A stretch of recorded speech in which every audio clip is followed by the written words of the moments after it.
This Boss Rush Spotlight is brought to you by, well, you. If you want to learn how to support the Boss Rush family of podcasts, head to bossrush.net or our Patreon at patreon.com/bossrushmedia. Thanks for helping us build something better.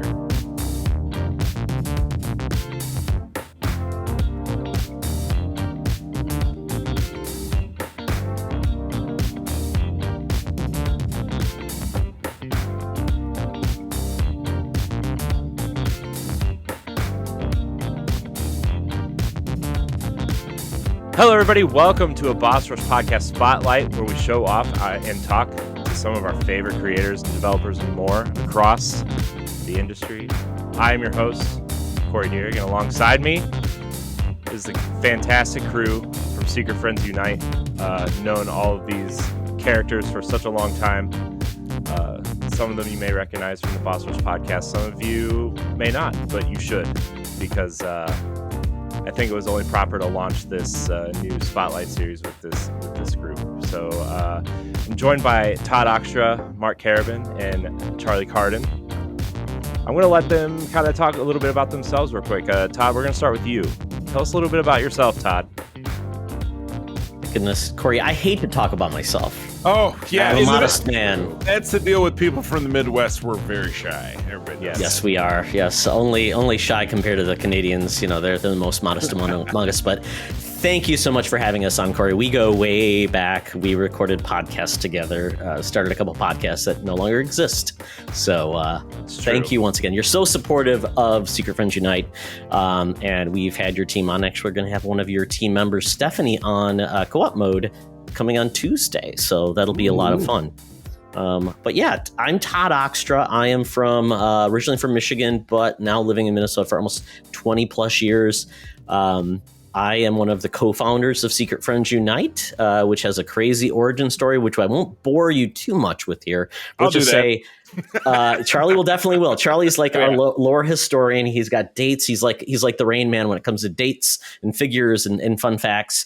But yeah, I mean, that was essentially Secret Friends Unite is a passion project that brings us together to talk about all things nerdy. We call it our the guide to the geek side. See, I can't even get it right after all these years, but it really was a way to keep in contact with friends that are far apart now to still talk about geeky things and the things we love. And it just grew to become all the things we're all passionate about. It became a Facebook group, then one podcast. Then I encouraged Charlie to grow his love of Star Trek, doing that. Then some way we found a Canardian, and he wanted to talk about video games, so I said I do too. And then that Canardian said, "Hey, I like Star Wars," and I said, "That's fine. I know the Star Wars. Do your thing." So but I mean, I'm probably the oldest of the group, and we're heritage geeks from different ages, and we brought in Mark to really bring our age quotient down to make us feel a little hipper and cool. It's a good average. Yeah.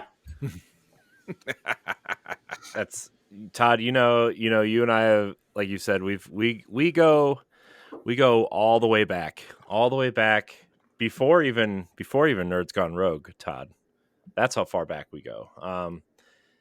Yeah, it's been quite an adventure. Probably the last decade, I guess it would be a little bit or more even. So I'm glad you're here. We're gonna move on to the Canardian, Mark Carabin. Mark, you and I first met when you were doing Warp Whistle all the way back. Yeah. So we started Warp Whistle back in 2015. So I've been podcasting for a while. We've known each other for a long time, and have always been in that video game space together. And when the Warp Whistle podcast ended, I was kind of, like Todd alluded to, I was kind of looking for a place to still chat about video games, and that kind of turned into a Star Wars show as well with Holocron Chronicles, and building out like the website and the network and Patreon and all this fun stuff. It's been a cool ride for the last few years with Secret Friends. So I've been with Secret Friends now, I think, almost as long as I was with doing Warp Whistle stuff. So it's kind of cool, and time flies when you're having fun. Yeah, I think the addition of co-op mode really really made, I think, at least from people that I've talked to, really brought a lot of attention to you guys too. Just because, don't get me wrong, Charlie, I know you love video games, but Lego is video games, right? That's all I got. That's all I got. I'm trying to do their stuff, and I'm like, that's all right. That's all right. But yeah, I think co-op mode is great. I think Holocron Chronicles is great. I know our friend LaRon, who co-hosts Boss Rush podcast with me, loves Code 47. So what? So Yes, Charlie. He's a big Trekker. You should have him on. Oh my gosh! Well, yeah, yes, absolutely. We've got some great stuff coming up. So yeah, that's awesome. Yeah, kick him over my way. I'll take him. I'll take him. I'll take him. Good. We want to get rid of him. Well, I didn't say I'd keep him. Maybe a foster, like a play date. I don't know. He has the most muscles though of anybody on the podcast. So let's just put it that way. That's true. He's we call him the PC muscle race for a reason. So a PC thug or like Homer Simpson, a greasy thug. I people call me a greasy thug too. Man, Charlie. So this is actually the first podcast we've ever done together. I know we've danced because I know you filled in for me, and it's funny anytime anybody fills in for me and I let Todd run things, we end up with like a 3-hour show. I'm the one who has to keep the bridle and the whip on Todd to keep him on track because he's like, well, what I really wanted to say is that I hate Star Wars because blah blah blah. They do this thing and Dave Filoni sucks and blah blah blah. Yeah, exactly. Yeah, if I wasn't, it would Charlie. Well, that's 8 minutes in. They're throwing each other under the bus. This is why I'm here. I got to separate the kids. Yeah. I mean, that's me. Yeah, I get up early. And Todd, what's my famous catchphrase? Moving on. Yeah. So, Charlie, you are Mr. Captain America. You're Mr. Cosplay. You're Mr. Star Trek. Tell us about you. Me, well, for me and Todd Oxtra, who's the yin to my yang, we go back to 1995, Holden Hall at Michigan State University. We met, and it was within a year of that, with that and some other friends, and it was a weird combination. Todd, I have no idea how this happened. You had a book at your house where growing up, in like your library in the basement, that was called The Secret Friend or Secret Friends or something. And somehow, some way, that freshman year when we were breaking, John, who's our other roommate, we were breaking down the loft in our dorm room, and that secret friend got written on the side of the loft. And Todd was like, "Oh, that's great." And he drew within a heart. By the way, within a heart. And then you drew a heart on it, and we were all laughing about it. And it was 1996. It never went away. So you jump forward to almost 20 years later, and the internet is a thing, social media is a thing. And Todd's like, there's this Facebook thing, and you can have groups where people come around. And so it was 10 years ago, 2013.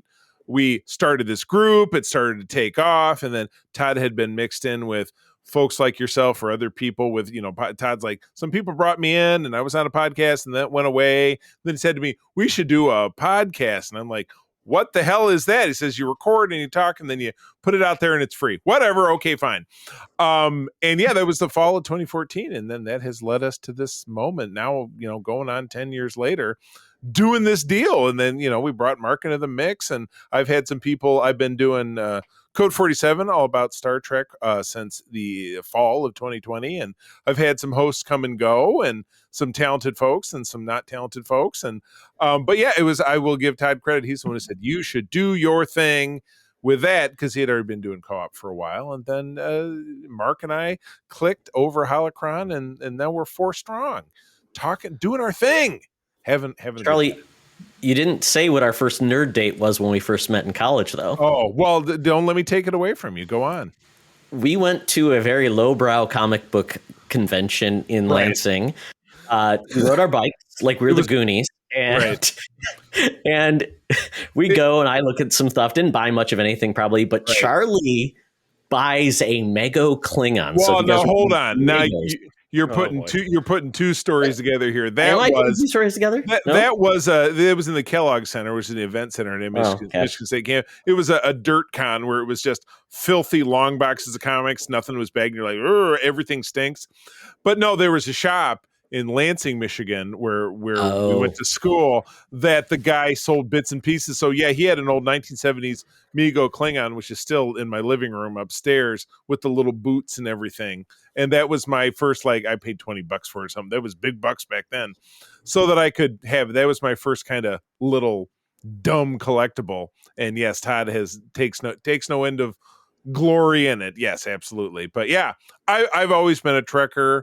My parents were heritage Trekkers, watched it together in the dorms at Central Michigan University in the 60s. And I started watching it when I was a kid, when TNG came out. And then it's been, it's my lifeblood. It's my thing ever since. So it's a natural to want to, record about it and have people on board talking to me about it. Todd's been on. Someday we might get Mark to watch an episode, he has said, but yeah, nope, not gonna. Yep, no, right off. I promise I will. Too far. I actually almost did the other day. Almost start an did. episode. And then I didn't. So I did Oh, something then else I with my didn't. time. I think you get Mark to watch Prodigy. I think that would be the show because he could watch that with Finn. I think that was your in There with. you go. Look at that. Look at that, Todd. He is a self-anointed problem solver. It's amazing. And I do want to I was say, gonna watch it was Upper Deckers or whatever it's called. Yes, Upper Deckers is a very fun show. and I was going to say before we move on, because I know Corey, you want to keep this ship on track, but one of the reasons Mark and I know each other is because Bobby Pauls. He is kind of a divining spirit. He was a big part of Secret Friends Unite for a long time. He was our DC guy, so he would come in to talk about DC. And one of the reasons why Bobby got into podcasting was because he was doing YouTube videos, and then we had him on, and he decided to get into podcasting too. So it's kind of it's a very incestuous, this podcasting thing. And then I remember when Mark reached out to me, I was sitting in my car ready to go to my office, and he's like, "Hey, Todd, what do you think about doing a thing about video games on Secret Friends Unite?" And the fun fact with that is, I think I said, "Okay, well, let's do it together." And Mark's like, "Oh, I thought it was just going to be me, I think." So, I got to do it with you. Crickets. Well, okay, so crickets. In my defense, it wasn't that I didn't want to do a podcast with Todd. I wanted to do something that didn't take away any of your time, that didn't make you have to do anything. And I figured without you having to do any additional work, you'd get a video game segment on your show, which I think was actually ripped from like Luke Lore doing a little segment on like Megadads or something like that, or one of those shows. I think like it was very like inspired by that little like take a minute, like 5 minutes of whatever, and just because I knew Charlie didn't talk about video games, I knew that was like a taboo topic for you guys to discuss. And when I was so heavy into cosplay, I was like, I don't want to listen to this shit. So we had to have our unbreakable pillars, and that's what kind of split things off. But fortunately, he sort of likes Star Wars, so we can sometimes talk about that, but he likes Star Trek a lot. So I was able to still talk about that with him, but then dig deeper by going into the show that he had encouraged me to start. So Mark, you pitched it, and I can't remember how we came up with the name Co-op Mode. I think we were just pitching names, and I think I told you like years later, I'm like, oh, C&O, that's Carabin and Oxtra. That kind of makes sense. Co-op. Aww. Get those monogram towels. That's hot stuff. Yeah. We did how many I think Mark when we hit 100, we did kind of like the facts of the podcast, and I think we lasted 5 episodes of trying to do a 15-minute segment on Secret Friends Unite. That went horribly wrong because they never went 15 minutes. I was surprised we even hit 5. Right. When you told me that, I was like, no chance. I thought, because that was a trivia question you hit me with, wasn't it? And I was like 2. Yes. Yeah.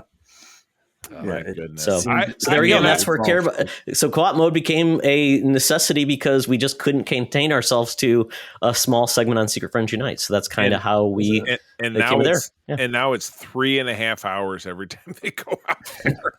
Feels like it. I mean, that's why. I mean, look, we started having a lot of guests on our show too, and that's what keeps us in line. We're like, okay, I don't care how long we go. Like I said earlier, I could go for like 4 or 5 hours. I wouldn't care. Maybe I have to get up and pee or something halfway through. But like, if we have a guest on, we have to respect their time, and Yes. that also keeps us on track. Right. So it's you got to do what you got to do, I guess. But True that. So before we move on, Charlie, let me tell you my history with Star Trek. Well, by all means, my ears are like, pew, they're like Mr. Spock. Hit me. I have seen the J.J. Abrams reboot movie and thought it was great, and then I never saw any of the sequels or went back to do anything else. I have to go Me now. too. One and done. That is literally my history with it. The exact same. Yeah, Lord, like, oh man, that was so much fun. Give me strength. In Good fairness, thing that nothing ever came after that, huh? In fairness, that film was enjoyable. We did a segment on all three films recently, and it really nosedived into their second film and kind of pulled out by the third one. Third's great. I like the third one the most. The second one was the one with Bandersnatch Humperdinck. Bandersnatch Humperdinck. You're absolutely correct. Yeah, I saw part of that. God, Not good. Awful. But again, that's JJ does Star Wars, does Star Trek. It's really it's not really. That's when Star Wars wasn't happening. So that was kind of the big game in movies at the time, because Star Wars said, hey, we may never make a movie again. Who knows? Yeah, right. Isn't that why he left the third movie to do Star Wars? That's why he didn't. That third movie came out in 2016, so that would have been the case. Yeah. So that second film was an abomination. But anyway, it's none of the show. So you've never seen any show, never flipped past it, and like, I'll watch 5 minutes. Oh, all right, that's fine. Charlie, you're gonna have to pitch. I will pitch, Corey. Strange New Worlds. Best entry point to Star Trek ever. It's one of the best Star Trek shows ever, and it's only one season in, and it's all standalone episodes, pretty much. Very low cost of entry. You don't really need to know anything about the characters at all. You've got a captain. You've got a science guy who's an alien. You've got a pretty lady at the helm. You've got a lot of fun, colorful characters, and they go and they have adventures. And it's not like I got to know all this different stuff. The other Star Trek's not so much. It's very steeped in this thing and that thing. But Strange New Worlds, absolutely. Or for the cheeky stuff, Lower Decks, which is animated, which is very silly, self-referential. Yes, a lot of Easter eggs, but you don't really have to dig on that to get a laugh out of it. So those are the two that I would pitch. Very goofy. Rick and Morty writers run it. So same dude, Mike McMahon, and it's got Tony Newsom and Jack Quaid. Just it's a great cast. But I digress. Cool. Maybe I will. Maybe I'll give it a whirl. Give it a whirl. I love it. Good deal. So before we kind of get in the meat of your guys' content, just we always like to ask our guests what they've been doing with their lives, what they playing, watching, doing. Mark, I'm going your way first. Switching it up. Right. Okay. So I have been if the people listening haven't listened to the last episode of Co-op Mode, I've been in like a retro games kick. So I mentioned on our last episode that I've been playing the Pokemon games in order chronologically as they've been released, and I started with Fire Red. And as we were discussing it on the episode, I realized that I was playing that through an emulator and couldn't take any of the Pokemon to my Pokemon Home app and kind of collect them all or whatever.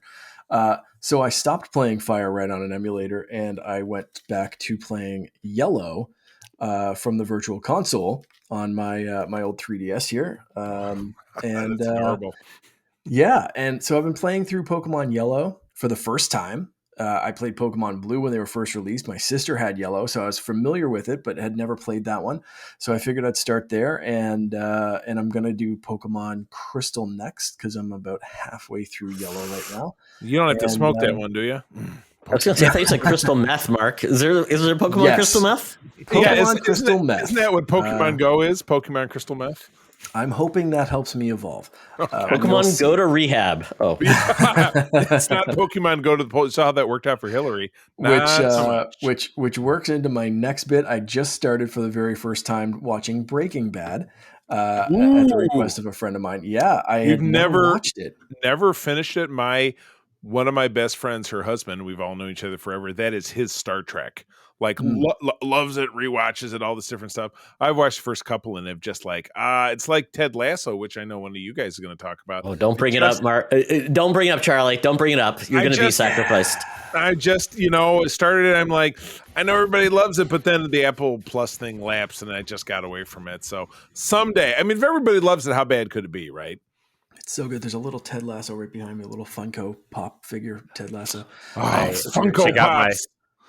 I got my wife to start watching it with me. And so like I watched the first 2 seasons by myself, and then the third season was coming up and I was like, you got to watch this show. It's right up your alley. It's something that we can watch together. She's like, okay, whatever. And we ended up like, okay, whatever. Huge endorsement. Yeah. But she loves it and it's amazing because like now we have like a show that we watch together that's not like some, reality TV thing that I'm playing Switch on the couch, Yep. That's like it's a show you need an emotional support partner to watch that show. Yeah. I watched a season and a half by myself, very similar, and then was like, you got to watch this. And watch 2 episodes. If you're not hooked, I will never mention it again. And I restarted right back to season 1. I was like, okay, here we go. And she wanted to binge right through the whole thing. And now she's the one that can't wait. She's like Tuesday night, she's checking for new episodes. Like, did it drop yet? Did it drop yet? I know it's supposed to drop on Wednesday, but it dropped yet? And so she's hooked more than I am. Wow. So yeah, Believe. Great show. But I will. The last thing. Sorry, what was that? I was gonna say every season of Ted Lasso, there's always that one episode that just is like, what just happened? And I just finished the one where it was like Ted Amsterdam thought he did drugs. So good. So good. Yeah. So good. So the last thing that I've been doing for the last little day or so is listening to the audiobook of Jedi Battle Scars to get ready for Jedi Survivor dropping tomorrow as we're recording this. So when people are listening to it, it'll be out. But Battle Scars, I have a couple of hours left in the audiobook. So after we wrap up here, I'll listen to that until I fall asleep, finish it tomorrow at work, and then come home and spend the weekend playing that as much as I can with a 2-year-old trying to drop kick me off of a couch. Oh my gosh. No, I got a Jedi Survivor question. So I have a PS4, right? Yep. And this is no. The short answer is no. Yes, I do own a PS4. That is not to be debated. Yes, you do, but you can't play the Survivor on PS4. Why can't I purchase it and download it and play it off my PS4? What's the deal? It's because too of the hardware requirements. Because it's too powerful. Charlie, it'd be like you putting a Blu-ray in your DVD player. That's exactly the one. But there's no physical copy of it. Okay, fine. We're not going to talk about this. That's okay. This is your poor PlayStation 4 would sound like a jet engine before it melted itself. Just get a Series S, you'll be good to go. Yeah, I refuse to get drawn into this debate anyway. I am so pumped for that game. I pre-ordered that. I pre-ordered Tears of the Kingdom. I'm just ready for the next few weeks of gaming. I'm very excited. Mark's gonna play modern games, folks. He's not just gonna play Pokemon. No Pokemon after welcome back midnight. Welcome back into it. Very exciting. If you want to be a Patreon producer, head on over to patreon.com/BossRushMedia and find out which tier is right for you. Our Patreon producers at the $5 tier or higher for this month are Adriel Munger, Austin Campbell, Celeste Roberts, Christian S., Sana Dierig, Francisco Santillan, and Rebecca Jewell. Thank you for your continued support. Todd, what are you doing? So as we had kind of discussed on Apple TV Plus, it's a great service. They have not a lot of content, but all of it is pretty good, which would lead me to the Tetris movie, which I know Mark talked about because he talked about with his wife. They watched it. Very funny conversation if you want about the Tetris movie. Listen to Co-op Mode 111, where I was not on it because I was in Europe. So listen to that. I can't say anything more. I love these, I guess you call it, they're highly stylized biopics in a lot of ways, but they're dramatized. like that Chippendales thing that I told you I watched. That was because it was the same thing. Exactly. Like they take liberties. Howard Lincoln is almost getting caught by the KGB. I mean, Howard Lincoln, I don't think ever did that, but we don't know. Right. But it's hilarious. I mean, all of like the songs are great because you get like, this is the whole story about how Tetris got licensed and they had to go to the Soviet Union. It's the 80s. It's great. Mikhail Gorbachev is in this. It's awesome. You get Russian versions of Holding Out for a Hero, which is phenomenal. You get like really cool pixelated chase scenes. It's wonderful movie. And you got Taron Egerton, who I believe he was in the Elton John. Elton John. Yeah. One. Yes. He is great. He has a fantastic mustache. So mustaches are coming back, guys. I just feel it with Ted Lasso, Taron Egerton. It's coming back, but it's a great movie. I think it's for everybody. Whether you like video games or not, it's just a great story, Charlie. It actually reminds me a lot of, and I told Mark this, the Pez Outlaw.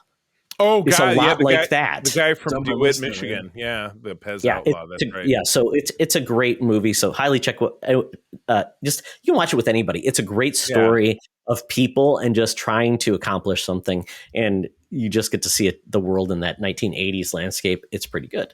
But I'll be honest, I'm in a musical kick right now. So I did see Hamilton in Minneapolis. Took the family to that. It was at the Orpheum Theater.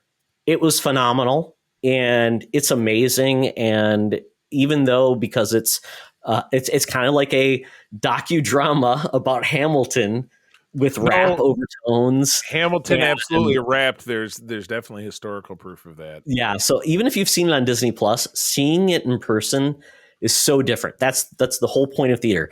You can go see the same thing a million different times and you're always going to get a different experience because you're going to get a different cast. And we had a blast with the cast that we saw it with, and they're amazing. So Hamilton, if it comes to your town, it's more readily available to see it than just being on Broadway. So I definitely recommend that. But that leads me into one of my other favorite shows on Apple TV Plus. Man, I should get paid by them. Schmigadoon. Schmigadoon is awesome. I have not gotten around to that second season, but boy, do we love that first season.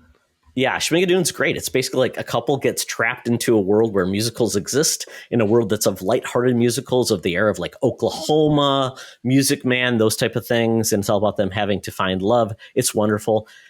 And what they're doing, it's very much like, and Charlie and I have talked about this, that show American Horror Story, where it's essentially the same cast, but they come back and do a different story every season.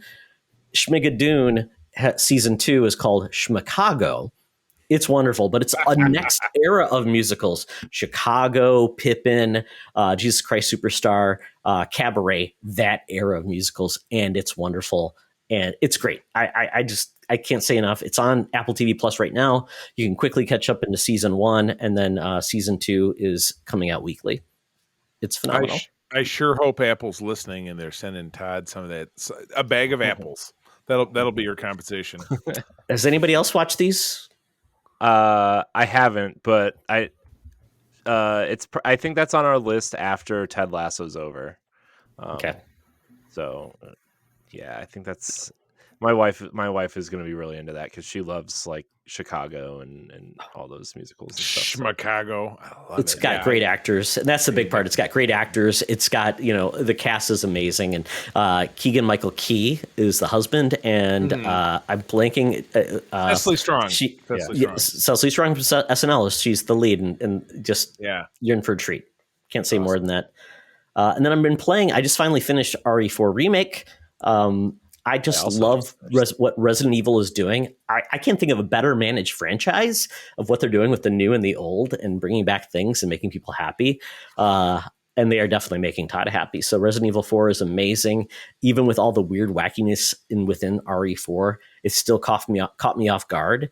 And I just loved it to pieces. So definitely, if you're interested if you've never played a Resident Evil game, this is a hell of a place to start. Yeah, our by the time this comes out to everybody, our Resident Evil 4 book club episode will be out. So I played it for the first time. I played a little bit of the original, but I never finished it. So we had 4 people talk about it. We had 2 people who had never finished the original, and then 2 super fans. It was a really interesting conversation. It's a little under 2-hour conversation about the game. So if you It'll probably be out free for everyone next week by the time this goes up. I'm Nice. not sure. Somewhere in there. Somewhere in there. We'll see. Awesome. Sweet. So yeah, Charlie, what are you doing? What are you Well, what cosplay are you setting up next weekend? God, what if well, actually, no, I have a photo shoot coming in the middle of May with some of the people on in our chapter. My wife and I run a big chapter, the International Star Trek Fan Club, and I actually run the region, which includes Michigan and Eastern Canada. But we have a photo shoot with about 10 of our people on a little town on Lake Michigan called South Haven.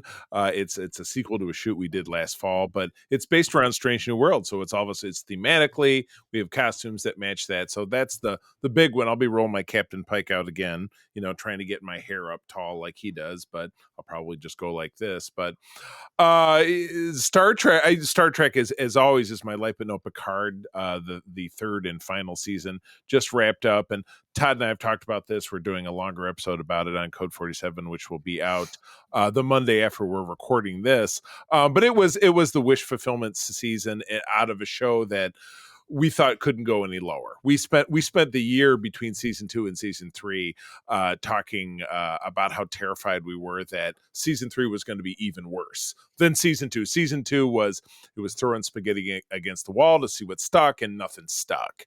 But in season 3, they gave that whole group of characters, the Star Trek The Next Generation gang, brought them all back together. In real life, all those actors are very close. They're friends, so bringing them back together was easy, and everybody was alive. That always helps when you're dealing with a group of actors who are in their 70s. They brought them back together for a story that really pulled out a lot of surprises. Introduce some new characters that could potentially lead to a spinoff that would take place afterwards. But I mean, that final episode was wish fulfillment to the nth degree. You had, the resurrected Enterprise from the Next Generation flying into a Borg cube, firing phasers and torpedoes, and basically doing the Star Trek version of the trench run, and getting to the middle of like Death Star 2 in the end of Return of the Jedi, which we're going out to see a 40th anniversary showing of Return of the Jedi tomorrow. We're very excited about that. Lucky. It's not playing locally here. It is late at night, and we'll probably be sleeping at least maybe a third of the way through it. But the good news is I do know how it ends. But anyway, yeah, they get to the Enterprise flies to the middle of this Borg cube, and there's a big center to it, just like in Death Star 2, and then they blow it up and it fly away. So it's all the wish fulfillment in the world, and in the end of it, everybody lives, which you didn't necessarily, but you were dangling on the edge to know if they really was going to be the case. So it was pretty perfectly played out. So I was very excited about that. Additionally, we've gotten sucked in talking about my wife and I watch most shows we watch together because we have kind of similar tastes in a lot of different stuff. But we've been watching Succession, which just came on for its 4th and final season, and we just started the 4th season this evening.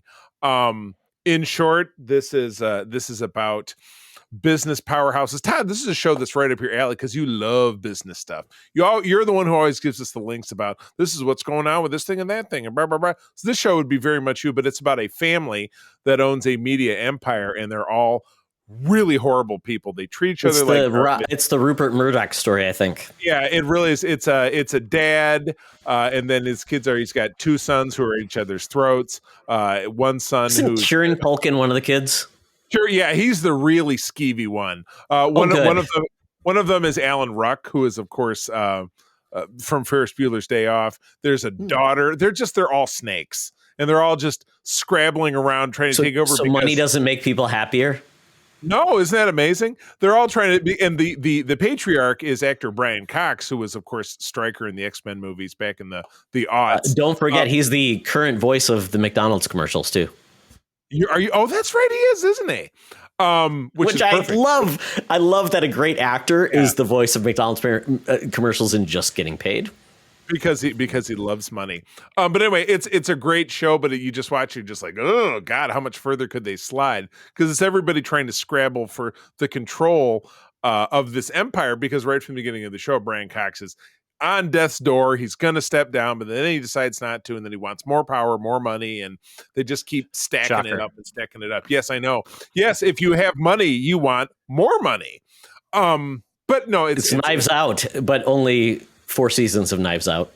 Yeah, exactly. And you'll see, I think this is the last season, and the villain in the last season is one of the Skarsgårds. I think it's Alexander Skarsgård as a young business snake or whatever. So anyway, we're just getting into it. So that's pretty cool. That's on HBO Max, or just Max, as we learned. It's not HBO Max anymore. And then I went to go see, but Todd missed his opportunity to see Renfield, the latest Nicolas Cage opus, where he is Dracula. Absolutely played for laughs, but is told through the perspective of his familiar, who's played by Nicholas Hoult, the character of Renfield. Also, Awkwafina is in it. I adore Awkwafina. I kind of think everything she does is awesome.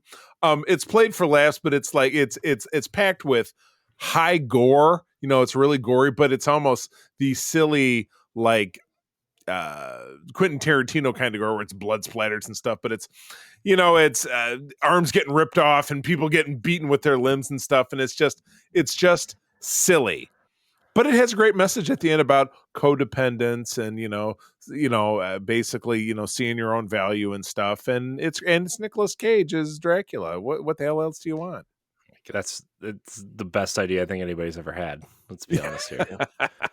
So sadly, to Charlie's point, I tried to get tickets for it on Friday. It's already out of theaters. Super Mario Brothers, you screwed Nick Cage. There's only so many screens out there, and we're on the cusp of Guardians 3, which is just going to gobble up all those other screens. So yeah, Marvel's first F-bomb, I hear. Yeah, I did hear that. Yeah, Guardians 3 is going to be packed with a bunch of sadness, I'm assuming. And Charlie, we should probably drop this bomb right here. By the way, Corey, this is an open invitation to you to join us and Mark, because I don't know if Mark's man enough to do this or not. He might put some skin in the game in the North American box office game. We do a box office wager every year. We're opening up to all of the people in the universe to join us on our Discord to basically predict what the top 10 movies will be of the summer, including a dark horse. It's a lot of fun. You make your picks. By May 4th, let us know. Join in the Discord. We'll add you in. We'll have a lot of fun. And there might even be a prize for the winner. I have been going back and forth on my stuff because I'm trying to look at predictions, and they're wildly all over the place. And if you listen to Todd and I's most recent episode, which just came out this week, we don't even know where the hell things are going to go, because you've got a DC movie and a Marvel movie, and both franchises have been doing poorly, and then you got a Fast and Furious movie and a Transformers and a Tom Cruise movie. Yeah, and so you don't know if Tom Cruise's success last summer is going to push him higher, or if it's an aging franchise is going to push it down. There's no way. We play our private league, Todd and myself and John, who's our third college roommate, and our master prize, and Mark, you'll appreciate this, and you've probably seen it in the background before I lost it last summer, is a plastic statue of the villain of the 1996 Star Wars opus Shadows of the Empire, Prince Shizor, which I purchased at my childhood local comic shop here in Grand Rapids, Michigan, Argos Books. I'd love to tell it that in 96, he bought it with hopes to sell it. In 2016, I went back in. He had never sold it, and I purchased it for $3 American. And now it has traveled across the country between Vancouver, Washington, and East Grand Rapids, Michigan, never landing in Savage, Minnesota. I've never won the competition. We'll see if this is Todd's year. We will see. Mark needs to join so he can win it and then, rub it in my face. Yes. Who can't beat him? But yeah, it's the summer box office is going to be nuts. So yeah, but listen to our most recent show, because we do break down our preview, which is a lot of guesswork. So Corey, I'll send you an invite. Cool. Enjoy. Cool. I guess it's my turn. Although I haven't really been doing a lot. I've been more doing a lot of work for our kind of new stuff than trying to play games. But I've been playing a little bit of Destiny. Obviously, that's kind of a staple. I've been. Oh, wait, you play Destiny, Corey? I didn't know. I know. Who knew? Shocker. I've also been playing Disney Speedstorm a little bit, actually. Oh, yeah. How is that? I got to talk to you about that one. Yeah. So the actual playing of the game is fun. But there's so many, because it's a free to play game, and there's loot boxes, there's RPG elements, there's they want you to kind of buy upgrades for your vehicles, and here's the thing: the characters aren't all unlocked either at the beginning. You can either unlock them through the loot boxes or grind them out, right? And Is there a battle pass? there is not a battle pass. It is all loot boxes. But if you buy one of the Founders editions, which is like there's a $30 one, a $50 one, and a $70 one, they give you. But it's all the amount of like in-game currency. But then you also get like extra skins for your characters. You get a token to unlock another character right away. But it really sucks because if this game would have been just like a $60 or $70 game out of the gate, Yeah. the actual playing of the game is very fun. It is a Mario Kart clone to a T. The cool thing too is that instead of like you can still race around the track and pick up items off the track and stuff, but like every character has a super ability. And so like Mickey can jump and Sully from Monsters Inc. can scare, and it kind of has the effect of like everybody kind of spins out around him. You know, that those are the only two characters I've really kind of dove into. Donald could get really angry and like kind of it makes him faster when he gets angry. Road rage. Yeah. Mm-hmm. Yes, Nice. Road rage. Yeah. He's always so angry to start with. So there's cool things like that. There's characters from all over. Figment from Walt Disney World is the season 1 character. I don't know why they're calling them seasons when there's no battle pass, but I didn't dive that deep into it. So if you are willing to just play the game and grind it out, it is a fun experience. It is not. I would warn you not to play it around young kids because they're going to want to unlock characters, and you can't just straight up buy the characters or unlock them. You have to progress through the game and hopefully unlock one through playing. So, you know, it's really sad because the game is actually really fun to play, but the stuff surrounding it is kind of, I heard that, like solid mechanically, but like so many gotcha kind of things. Like that's why I haven't picked it up yet because it's just seems like it's a little bit grabby. Yeah, it does remind me of my my classic Facebook game that I always loved, which was the Marvel Avengers Alliance, which was just what do you call that when you got it's just limited motion like. Turn-based. It was a turn-based RPG, and Charlie loved it. He was addicted to it. It was back in the day when I think you had to play it on your computer when Facebook gaming was a big deal. Yeah, Charlie loved it. And I played it too, and I enjoyed it too. But it was definitely you were definitely going to be gated. You were gated. Definite loot boxes, and I did something at some point to like get a crazy unlimited unlock, and you build your characters and get new skins and do this and that, and then they killed it, and I was very, very sad, very, very sad. Yeah. This is why video games hurt me, and I can't love again. I'm sorry, guys. Zuckerberg, you suck. It has killed me. But that's kind of all I've really been playing. I'm kind of in that hole between big game, right? Because like I want to play Star Wars, right? But I'm not going to have enough time to finish it before Tears of the Kingdom comes out, and so I'm kind of pushing. Corey, it's only 30 hours. I mean, what else do you have to do in your life? You don't have children. You don't have a wife. You don't have a job. I know, right? Little tiny stuff. Get it together, man. I know. Do it. I know. Priorities.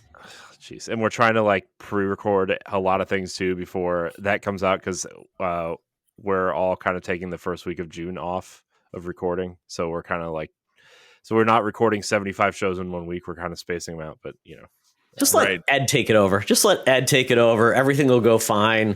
You won't talk. There won't be crazy podcasts about the most weird game in the world, and be awesome. Yeah, Ed is. We love Ed. He's a character. Nintendo. Following Ed is like a Twitter danger zone. By the way, folks. I know he's. I gotta put him on mute while I'm at work. You know what I mean? Bing, bing, bing.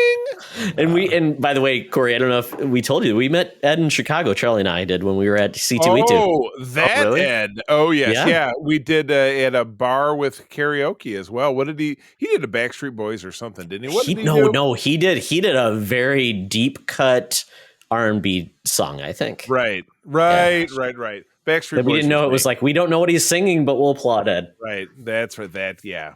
He We might did have even not tell me recorded it. about I don't this. know. Did we? I think we recorded the next year, so we got you doing what the hell did you do? Holding Out for a Hero. And I always do Jesse's Girl. That's my go-to when I do karaoke. Know it very well. Good times. Oh, yeah. Gosh, he didn't tell.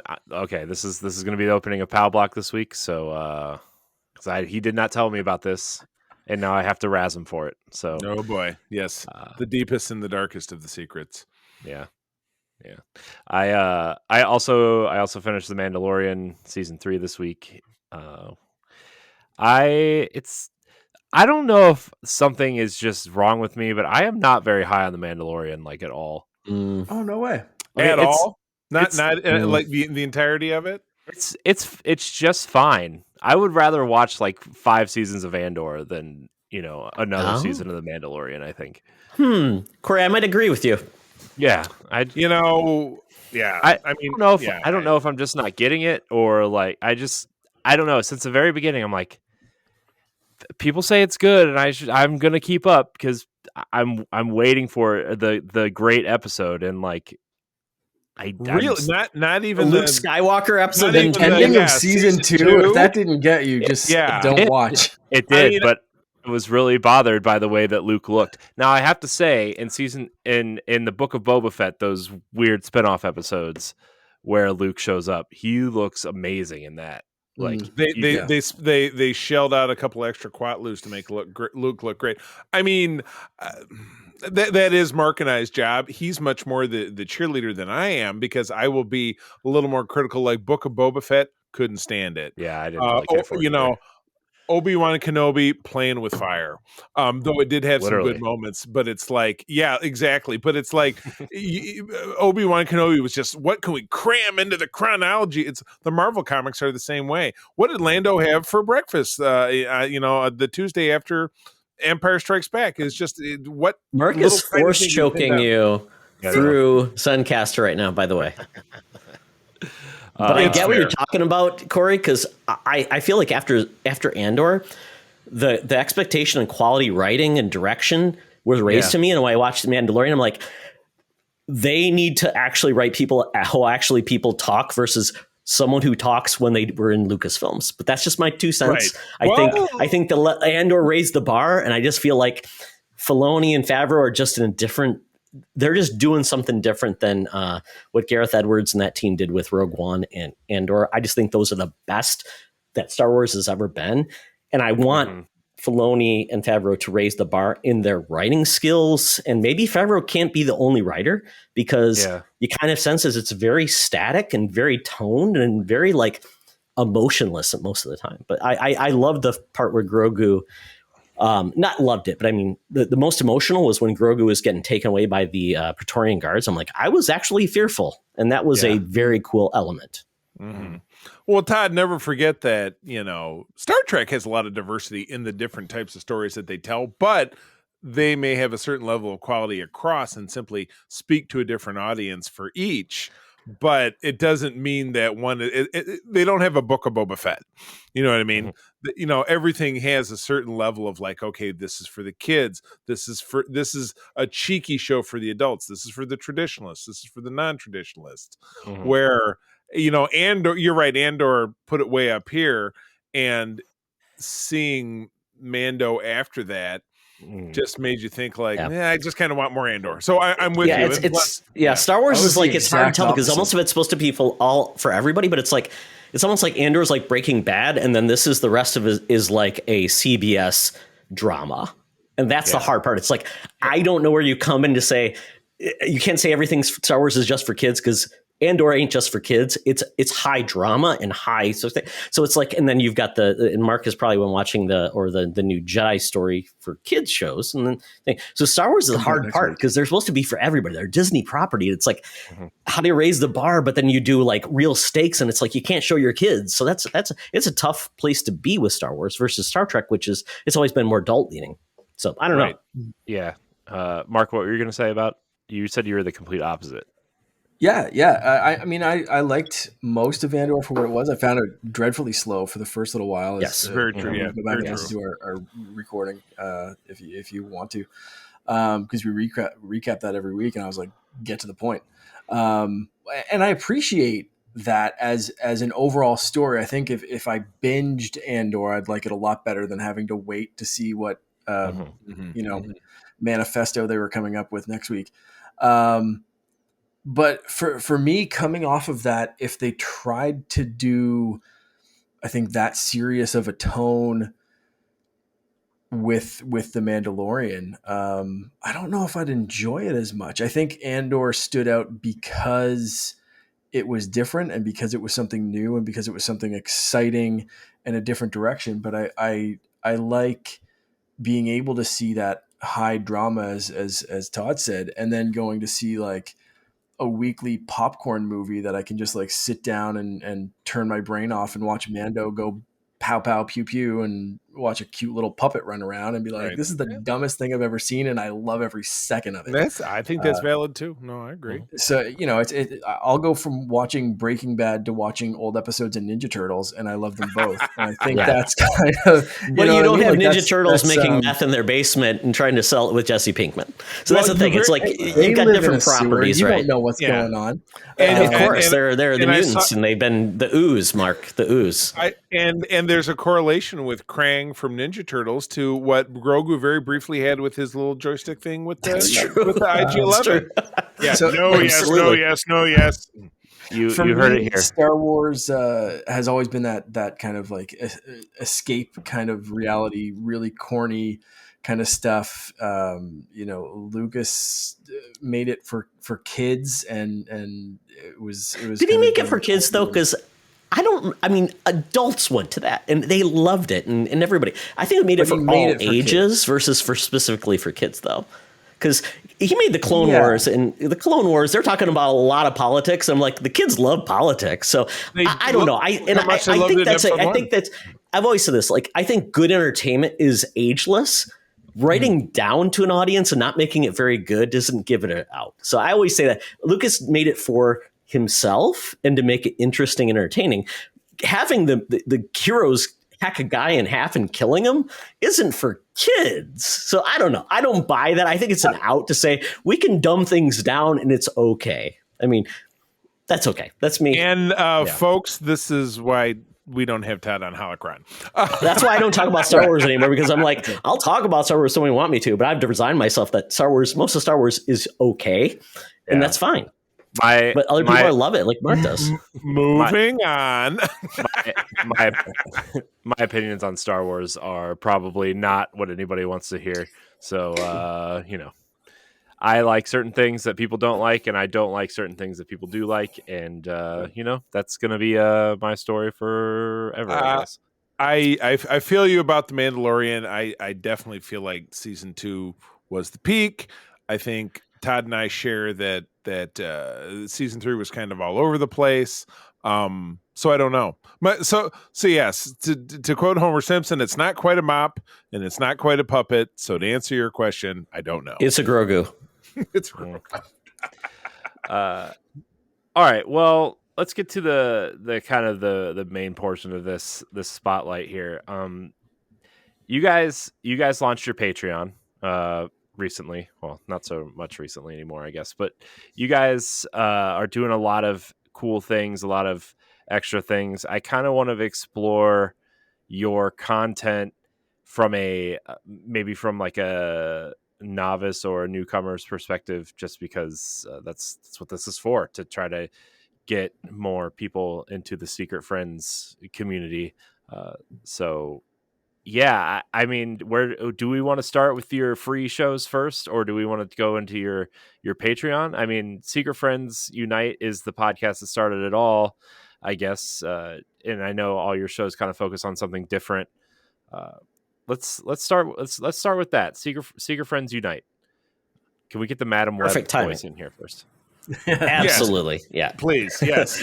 Yes. Take it away, boys. So Secret Friends Unite is the original podcast. It was basically, we're going to talk about all things geek. comic books, fantasy, science fiction, comic books, video games, whatever. And Charlie and I started that. And by all means, do not listen to the first episode. Absolutely horrible. Went on too long. We finally got into a rhythm. We've had co-hosts, we've had different people, but it's really broken down a couple segments where we basically have introduced a couple of core pieces to this. We have 3 to 4 core segments we've always had, and the first one is always the news, and we have a correspondent, Madam Webb, who's always been with the show. She is we don't really know how old she is. We haven't carbon dated her yet. Yes, we do. She's born January 1, 1900. She is 123 years old. But okay, there we go. She doesn't look it. No, and so she introduces the show. She slums the streets of Hollywood, gets us the news, and we talk about the news stories that we're interested in. We've been doing that. That's a hallmark since we've started the show. Then we get into like what we're reading or watching. It's called the Geek Easy. Essentially, it's this skeezy bar we found out in the middle of nowhere where we can listen to bad cover bands and talk about what we're geeking about in the news. And that's always a fun time.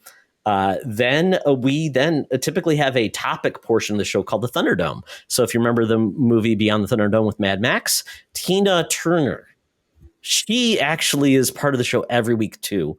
And she comes and talks about a topic. So typically it could be a game.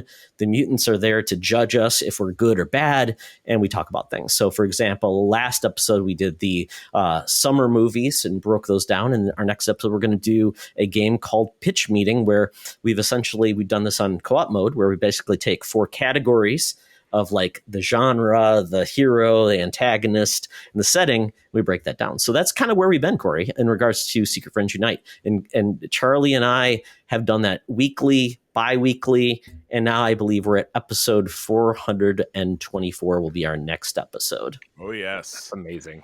That's man, 400, man. We're almost there with Nintendo Power Block. I think we're at 340, but man, crossing that 400 episode line, man. It was we haven't been canceled yet. But Charlie's trying to get us canceled, but we haven't been canceled yet. It's hard to get canceled, but where there's a will, there's a way. Absolutely. And we've had guests, and that's the thing we love. We've had guests. Charlie struggles with guests at times because he doesn't know what he's going to get when I bring on a guest on the show. I would say the majority of them have been awesome, have been great, and we made a lot of friends along the way. So I think that's really been successful. We're always looking for guests that brings a new perspective. And we've had people that are up high, up low. We've had guest interviews. So we really have a great time with that show. So that's a good transition to then our second show. And Mark, tell us all about Co-op Mode. Yeah, so I mean, we got kind of the intro of co-op mode already in this episode, so I won't dive into how that started. But basically, yeah, Todd and I, and usually a guest, but sometimes just solo. We talk about. Todd always throws out a buy rent return, which is kind of like the FMK. Choose one to keep, choose one to just rent for a minute, and then choose one to just banish for forever. And Todd picks the most random, crazy things, a lot of times stuff that I've never played or heard of, and he just likes to drive me crazy.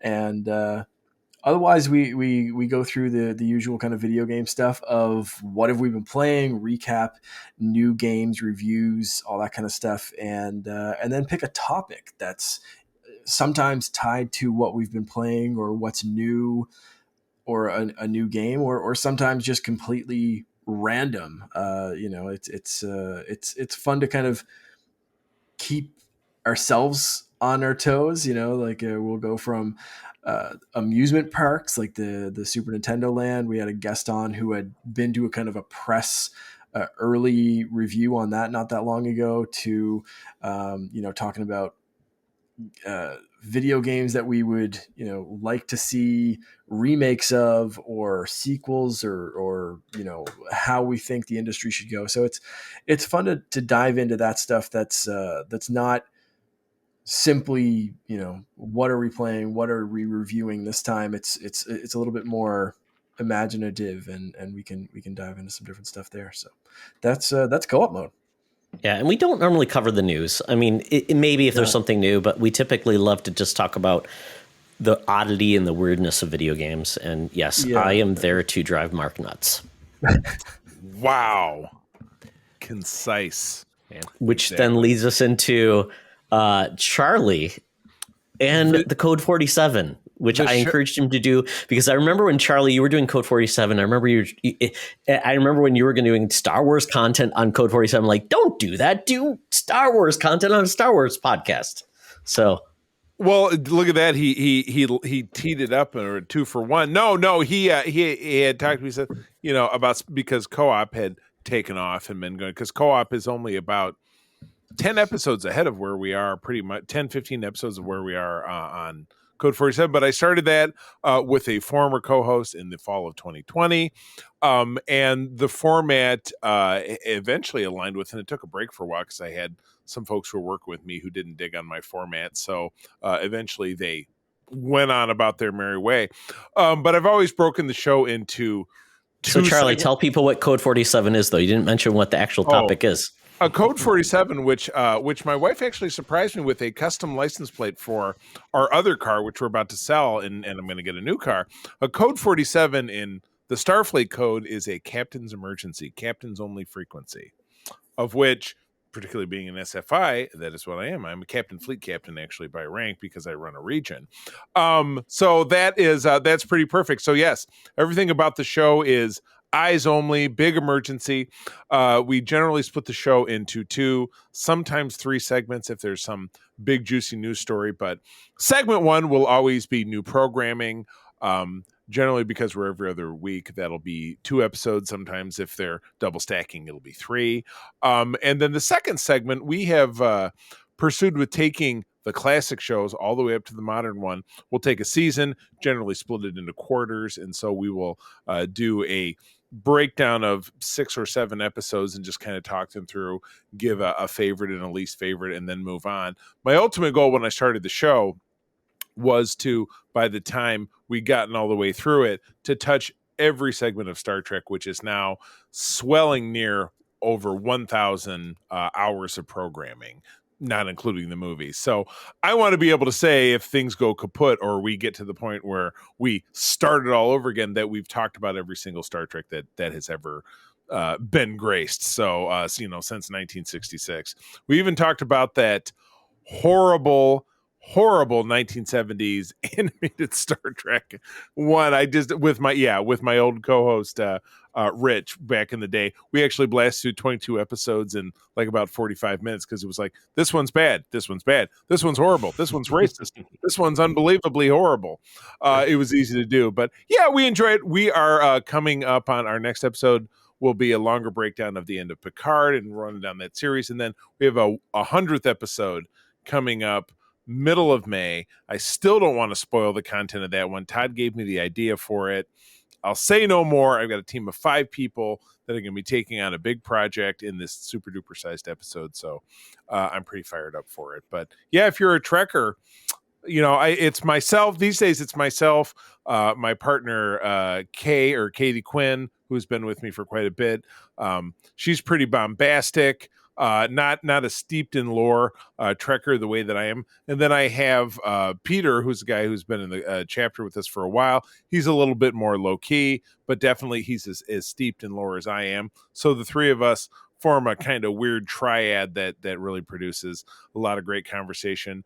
And we have guests from time to time, but just owing to the format, we don't have them as often as we should, but it's really not that difficult. So I've given some thought into bringing other people into the mix in doing our thing, because like Todd said, it's good to have other voices. But but by all means, listen to the last maybe 25 episodes if you really want to get the gist of it, because that's really where I feel like we hit our stride. But we love doing it. Comes out every other week on a Monday, where the opposite Monday, that's where Mark and I do our. Well, I was going to say, before we move on, I'm not a person to give a lot of people, Charlie and I are like brothers, so we rarely compliment each other. But I will say this. Charlie knows more about Star Trek than any other person on the planet. He is a fount of knowledge. He is so passionate about Star Trek, and he if you have any questions, he will direct you to best episodes, all those things. So when it comes to Star Trek, Charlie knows no equal. So he is the preeminent expert of Star Trek.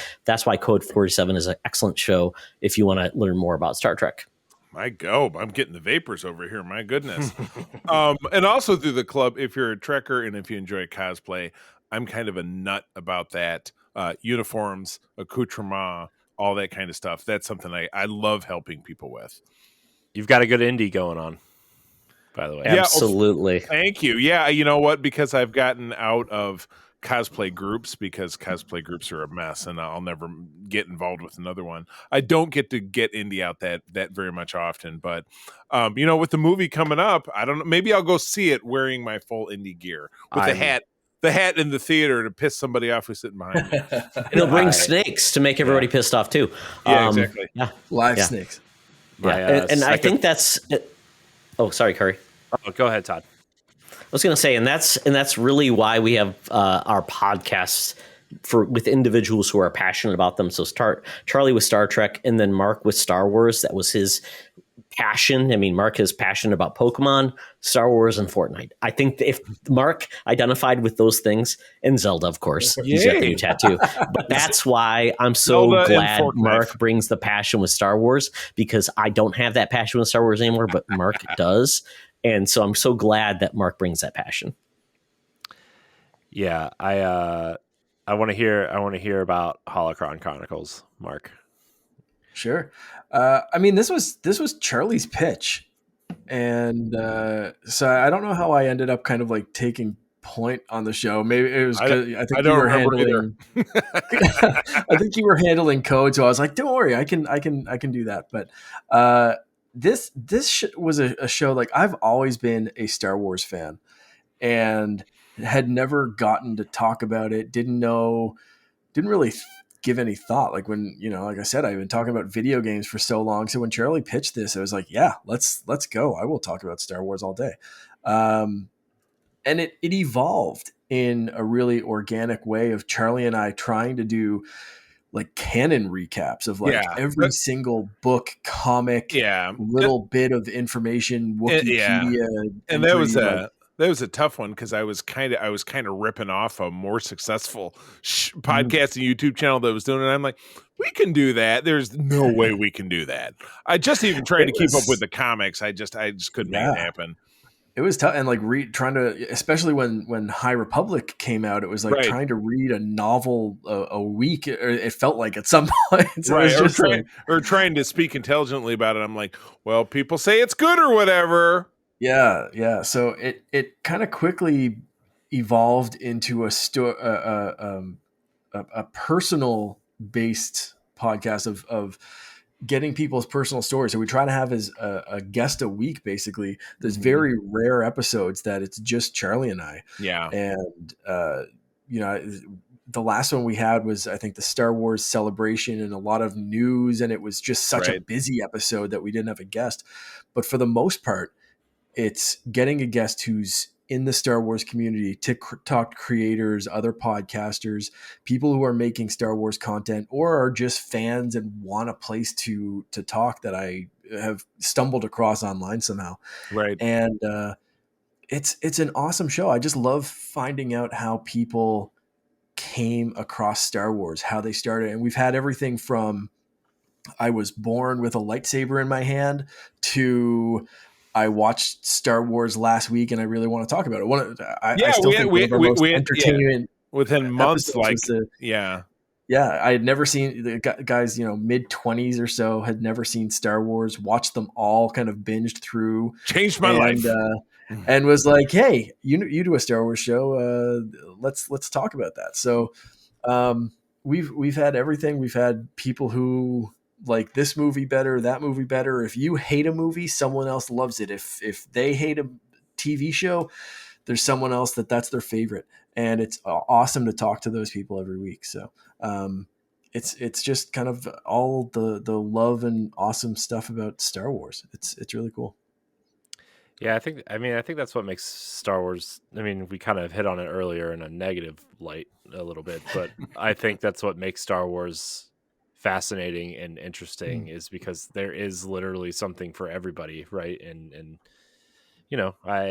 I love that exists, and I'm that's cool that you guys have people on who are just like new to Star Wars, because that's I sometimes you get these podcasts who are like feel like they're elitists or better than everybody because they've seen everything and read all That's the Todd. That's Todd, but I love him. It's okay. read all the now Legends books, and Admiral Thrawn is blue, not green. Luke with and, 2 U's. You got it.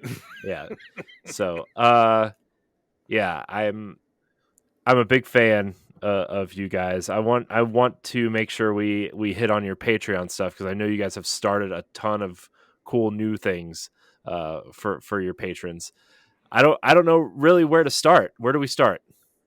Oh my goodness, Corey. We just finished Holocron. Might as well drop through the last one that we just did, limited series called Friend Force 99, where Holocron Chronicles, we like to keep it about an hour or less. And we decided when Mando dropped, we were going to be doing the recaps of that. Because aside from learning people's Star Wars stories, we always recap what's new or exciting or what's the ongoing series or whatever it is. So when Mando dropped and we were again recording 2 episodes like per episode, it's a bi-weekly show, so a lot of talk about Mandalorian. So if we did Bad Batch at the same time, it'd be like a really, really packed, heavy show, hour and a half, 2 hours or so easily. So we decided to break off Bad Batch, do a limited run series, Patreon first. It is now on the public feeds for everyone, so you can check that out.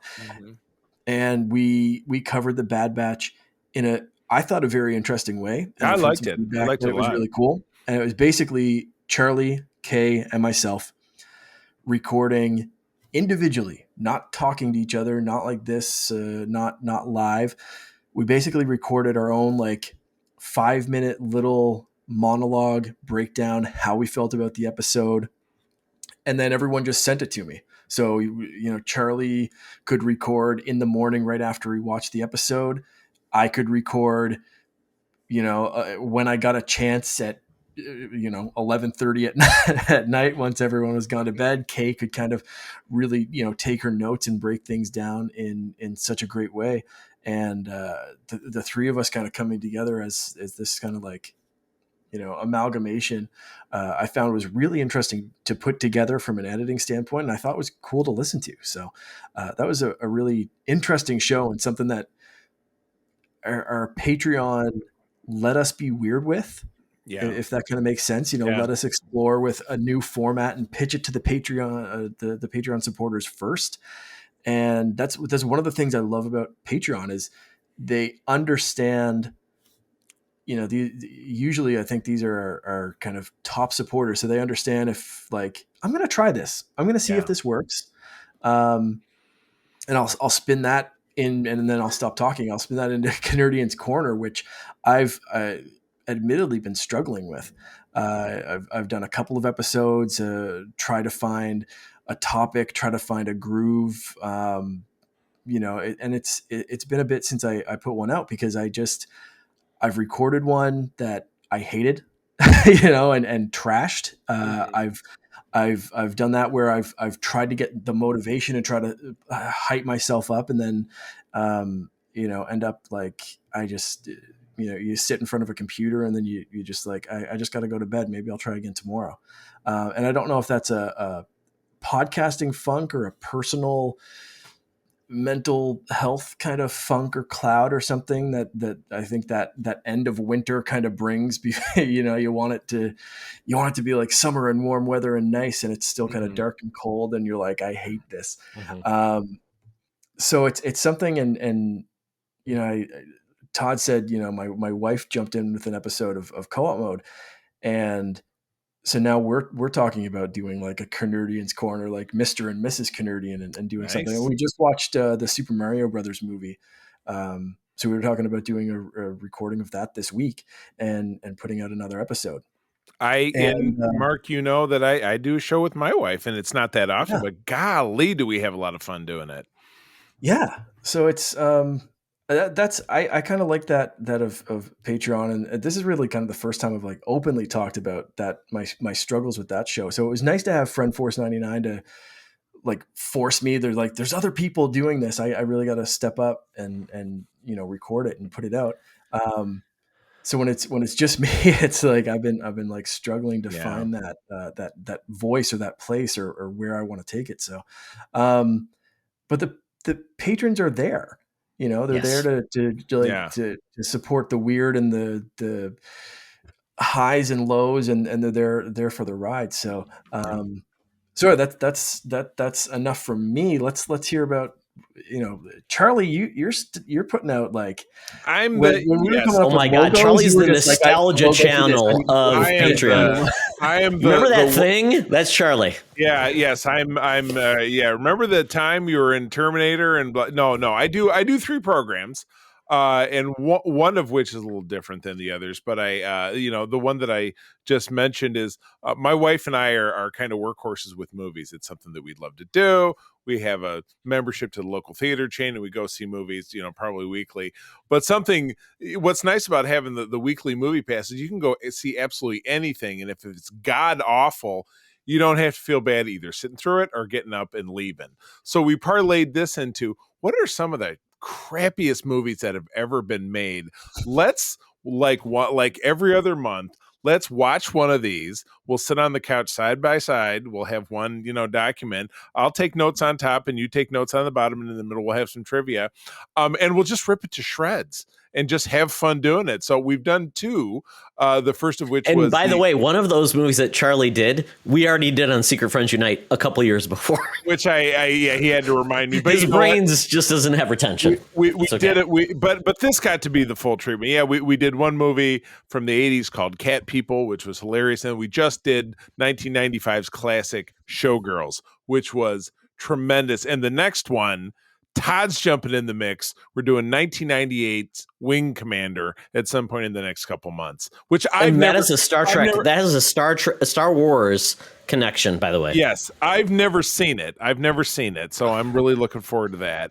But anyway, yeah, that's the one that's coming out every month. But the one that I do that's bi-weekly, and it goes back and forth with the one that Todd and I do that he'll talk about it in a minute, is that I call it the Facts of Geek Life. And Todd's right, it's the nostalgia show. You remember when? So what I've been doing, and I just recorded. This is my night of recording. I recorded one earlier tonight, but I've taken some shows from back in the day.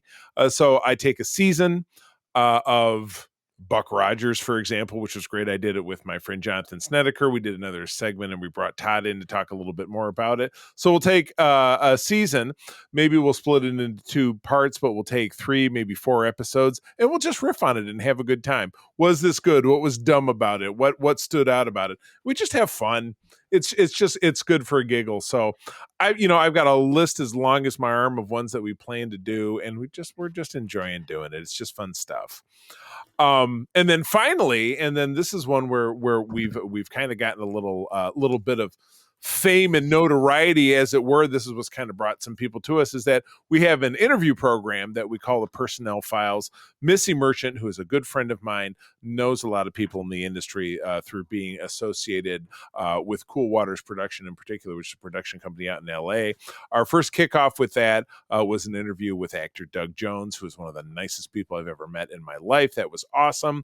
But we've interviewed other clients that are from Cool Waters that have been involved in the industry. We've got one coming up with a guy named Mr. Barkley, who was one of the puppeteers that ran the Yoda back in The Empire Strikes Back. He ran Jabba the Hutt in The Return of the Jedi, a portion of that. So don't want to spoil that. That one's coming out in May. But we interviewed actor Lee Ehrenberg, who was in the Pirates of the Caribbean movie and some other things. So that one's really a lot of fun. And again, Missy and my partner Kay will frequently join us for that one too.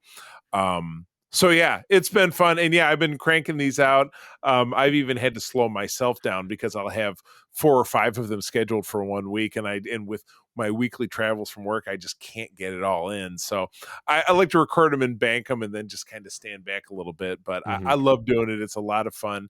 Just yakking with. I did one just tonight with Missy, which was the old show Quantum Leap, which was from the 80s and 90s. That we just had fun yakking it up because some of them are great and some of them are just god awful.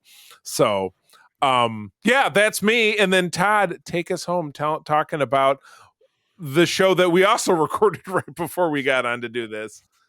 Yeah, and I just want to say overall, the Patreon, it was a leap of faith to even start this thing. I was probably the most I would say negative person to say, do we really want to do this? Are we ready? Are we prepared? And that's what I do. I plan for my living. I work in supply chain. I plan. So I got us together multiple times to say, hey, if we want to do this, we have to be planned out, because you can't launch a Patreon and say, we don't have anything planned. So and then Mark's kind of the calming marketing guy. And Charlie's like, we can do whatever and make it happen and launch it. Doesn't matter if the audio sucks, it makes it happen. So I have to hear Charlie's excitement, Mark's like experience in marketing, and my own experience with like a plan to actually make this happen, and how we planned roles within this, because it's got to happen. It's got to be successful. We have to actually manage the Patreon audience, the people that subscribe, how we're going to manage all this stuff. So it's been a journey, but it's been awesome. And I'm so glad we did it. But once again, it takes a leap of faith and a team, and everybody has a voice, and because there's self-doubt. And with that self-doubt, you're like, are people going to listen? It's going to be horrible, and we have to admit defeat. But it's been wonderful. And we're at a place where if people stay for a certain time, that's great. If we get new people, that's awesome. We're doing this because we're supporting the folks that believe in us, and they're supporting us regardless if they listen, if not, because they just want us to have, financial ability to continue this with like paying our fees, and then also maybe invest a little bit and actually maybe enjoy the fruits of our labor. Because we put a lot of effort into this. We do it weekly, and we will hope we just can bring entertainment to people. So one of the things that came out of this was we want to at least have something that's regularly released, so people get something in their Patreon feed. So we've got a couple shows that are like evergreen, and the good thing about our shows is you can listen every time. They're not like, it's a Nintendo release or it's this big news release. No, it's stuff that you could listen to almost any time and still get something out of it. So that's why Charlie and I do a show called Spinner Rack. It's all about comics. And that's something we're really passionate about, is comic books, but we often don't have time to commit to reading more comic books. So this is exactly what we do. So every episode we pick a comic book series, a new project we didn't know existed, or something we're interested in learning about.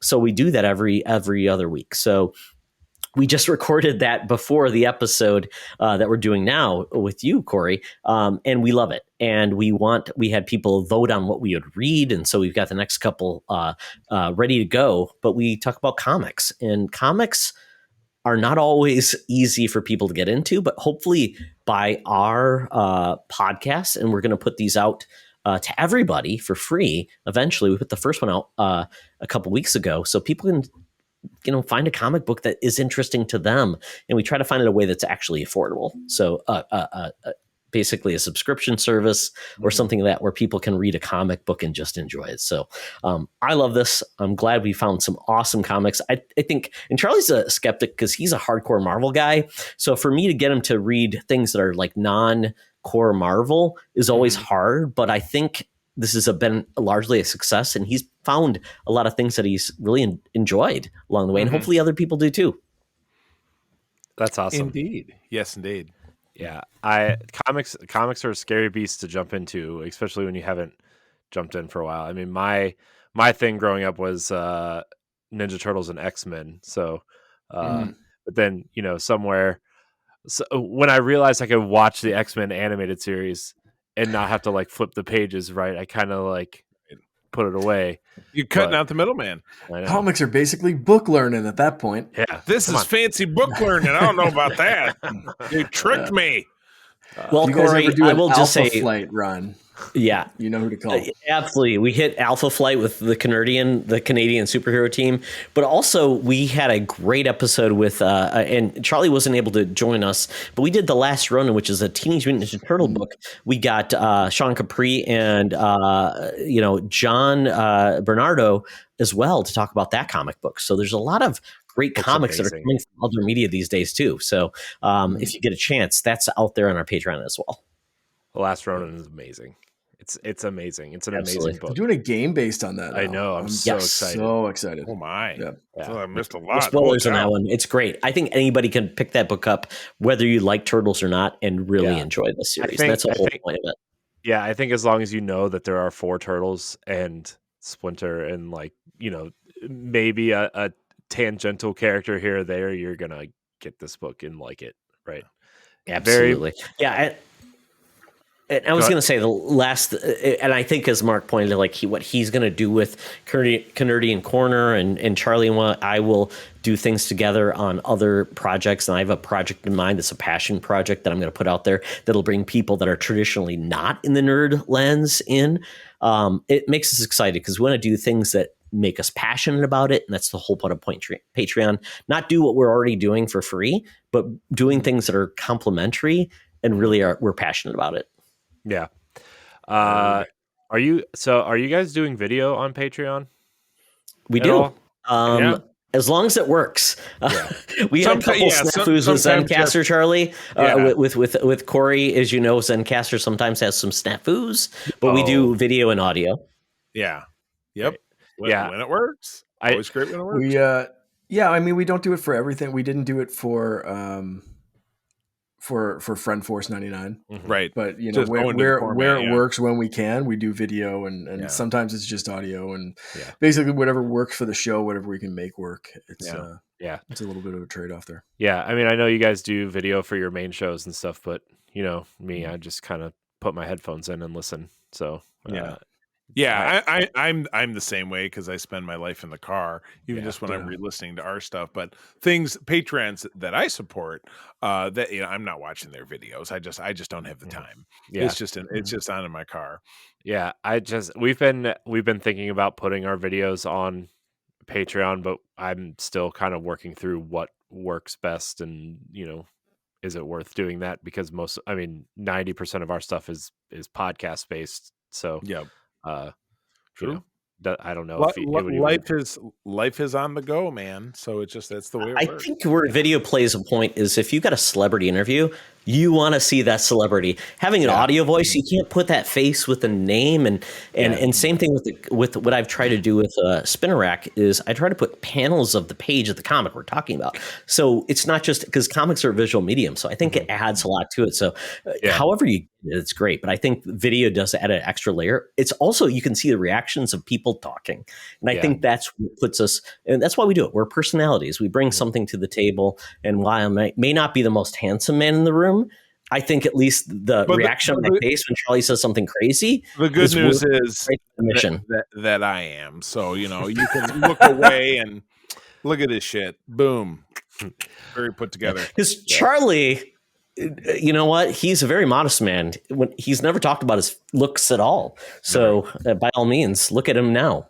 Never. He definitely hasn't based his whole online persona around his Instagram page. Take a look at me now.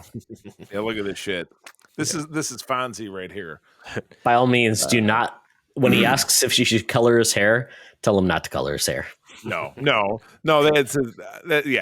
Why mess with the best? You tried the best, try the rest. Forget about it. Yes. Oh well. Yeah, I mean, we do video for like our free stuff on YouTube and stuff, but the Patreon is the other. That's kind of what we're working on right now. Is like, is it worth it or not? So, I was just wondering if you guys did it. So, before I let you guys go, we have a couple community questions for you. Oh wow, my goodness! Our first question comes from the one true James via Discord, and he asks, what are your favorite and least favorite pieces of media you've encountered in the last year? Games, books, movies, comics, and everything else are fair game. Oh, jeez. Oh, I have one. And Charlie might even share this. the latest Halloween movie. Holy cow. That series started so strongly with the Halloween 2018 and the subsequent releases of the Halloween movies. And we always do a Shocktoberfest or whatever, and we love talking about horror movies. But man, those latest Halloween movies after the 2018 version were horrible.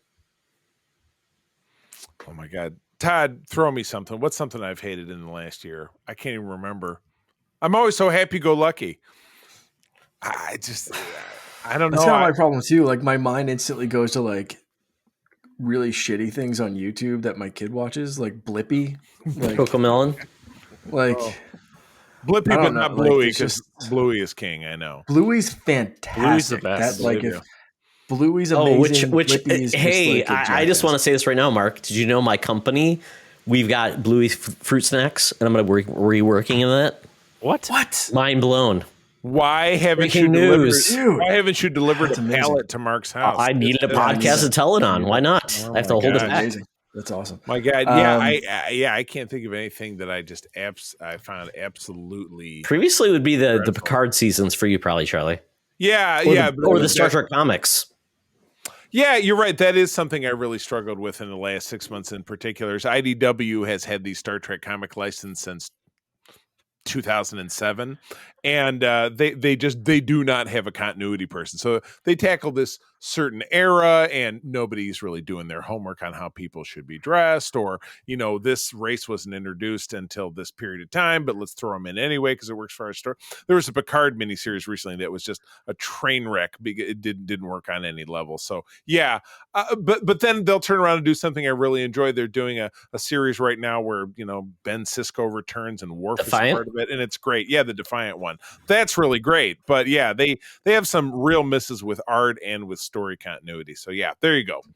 Help me find something. Mark, I was going to say maybe the Pokemon, like I know you liked Arceus, but maybe the most recent Pokemon main series was not as great. There were definitely. I mean, that was a weird one for me. I loved that game in some aspects, and in others it was a glitchy, bloody mess. So like that could be my answer for both. Because I put a ridiculous amount of time into that game, but it was a train wreck at points. So weird. Our next question comes from Ice Malone 330 on Twitter. He asks, "What is the one thing you all want to do next that you have been thinking about? Love, SFU." Thank you. Yes. Yeah. Wow. That would probably be my passion project for Patreon. Probably a little bit of a preview. I want to create a series called Fansplain. So mansplain, fansplain. I want people to tell me why they love the things they love, and not just in geek media. I want people to tell me why they love musicals, why they love car culture, all those things that may be out of my purview and could make me appreciate it a little bit more than I do today, because I think there's a lot of fandom that I just don't see. It's D&D. It's all these different areas. The Pokemon CCG players, or other people that get into card collectibles or RPGs, or Todd, all these different cultures. I have an absolutely great one for you, Todd. If you can stumble upon it, it's a genius. People who love those Hot Wheels cars, because I'm a figure collector, and you always see there are always guys in the Hot Wheels aisle flip looking for that one little. I wonder what drives those people. What are you the one, hey, it's a 63 Camaro, not a 68 Camaro. I think that's such a weird niche of fandom. I would love to have somebody tell me why they're so crazy about Hot Wheels. I really would. I saw one of those guys the other you're in a Walmart a week ago, or a Meijer, which is a chain here in Michigan, in Walmart getting or a Target or whatever. And they're just there's a guy in they're more hardcore than us Star Wars and Marvel guys, because there's 50,000 Hot Wheels in the store, and they're like, it's got to be. I need NG67. This is an NG43, and you know what I mean. That's it. I'm holding Finn up, and he's like picking the dumbest looking car, like a Jello mold shaped into a car, and like he's just having fun knocking stuff over. And this other dude's like so serious going through the rack. Like, I need to find the one. And it's like, And Yeah, he's like, right. you could tell he kind of wanted you to be like, get out of the way. And I'm like, I ain't moving. I got a 3-year-old that wants a new Hot Wheels. Like, Yeah. you move. You better have Sorry, a dude. cup of F off, buddy. You're gonna see a nasty. He You're gonna see a was Canadian throwdown right there. Yeah. he was intense, man. He was ready to go. Yeah, those this is guys exactly what I'm talking about. There's people those that are guys into real things, serious. Yeah, real serious. and I want their passion and tell me why they're into it. The Pez collectors, the people that are in these, like, you know, the bronies, the people that are in the you know, the little My Little Pony collectibles. I want to hear their stories and why they're into it. Maybe I'll understand a little bit better. So that's going to be my next Patreon project. I just have to get the right people in the room and do that. So if people know, if they want to just even just go out to me on Patreon, on Twitter, at Oxtra, DM me. My DMs are open. Just tell me something you love, and I want to hear from you, and we'll talk about it. Maybe I'll bring in a couple other people that like have different viewpoints on it, but I want to do that. That's really what I want to do. That's a cool idea.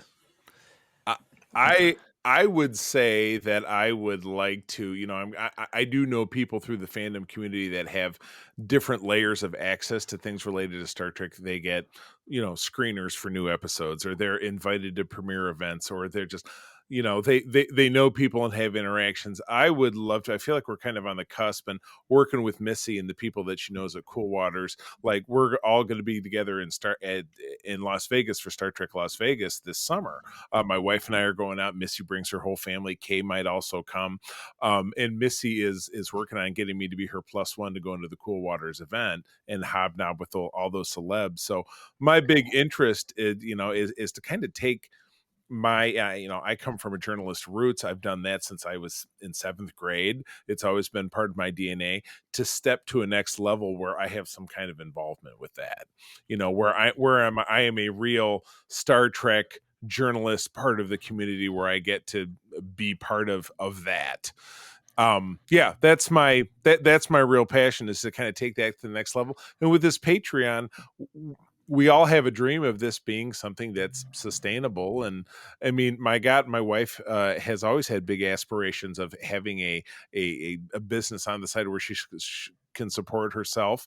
It would be amazing if this someday got to be that for us. It would be amazing, because I know there are people around the world. I support a couple of Patreons out of Australia, the Do Go On Network and the Weekly Broadcasting, where that's what those guys do for a living, and it's spectacular. So I dream big. I dream big that that's something that we can do someday. So that's why I just keep working at it, trying to get better, trying to meet people. That's the dream. Yeah. For me, it's pushing myself a little bit outside of my comfort zone again. So I really liked getting into video and stuff, and I really liked, one of the last things I did with the Warp Whistle was like Warp Whistle Daily and Warp Whistle Weekly videos of like 1-minute videos, and I had to finish it in a minute because I wanted to post it up.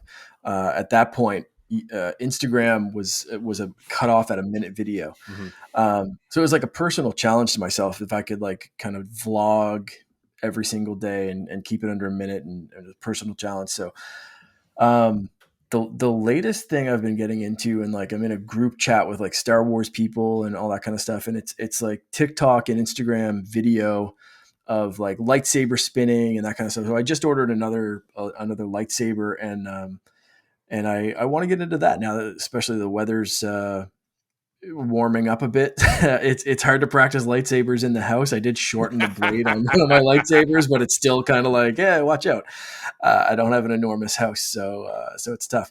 But that's something I see these people that are amazing at like spinning lightsabers, or they're okay and they're getting better. And that to me is such a cool inspiration, because like, to me, Star Wars is lightsabers. I love that. I love lightsaber lore. I love the way they look. I love that it's this kind of mix of like, almost like, you know, fighting and dancing. Cause like, I mean, realistic fight choreography is going to end like the Maul and Obi-Wan Kenobi fight. Like it's over in 2 seconds, and that's how a sword fight is. So you don't get a hour-long sword battle with spinning and all that kind of, like, doing an Obi Annie in an actual fight is a great way to get stabbed in the throat as soon as you put your lightsaber behind your back. But like, it looks cool, and I want to do that stuff.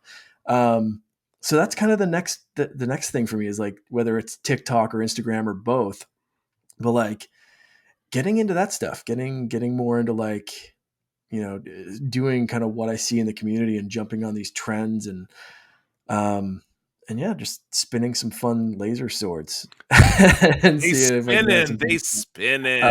Don't know if I'll go full Charlie cosplay mode, but it's been something I've been even considering, or ordering some Jedi robes and just like really full hamming it out and like. Oh man, I'm telling you, we'll get you down. We'll get you down here to the States. I know photographers, and I've got some Star Wars outfits myself. They're in the garage these days, but they get dusted off.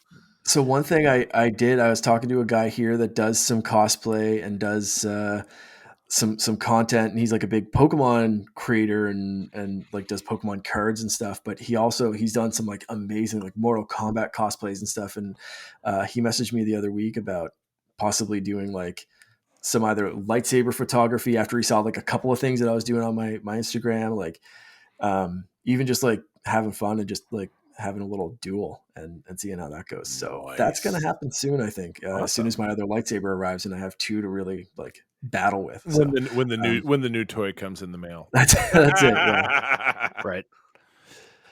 All right. So we have one more question for you guys from our old friend Matthew Keel, Infinite_Rewind. Ooh, Matt. Ooh. Oh my goodness. He's an old head. Yeah. I know that dude. All right, rap to me. He says, what media or media properties would you like time to talk more about? Geez, what don't we talk about? Ted Lasso. Ted Lasso. Oh, of course, Ted Lasso. I want a secession podcast. No, I'm just kidding. Wow. I probably have to go into my fantasy roots of fantasy novels.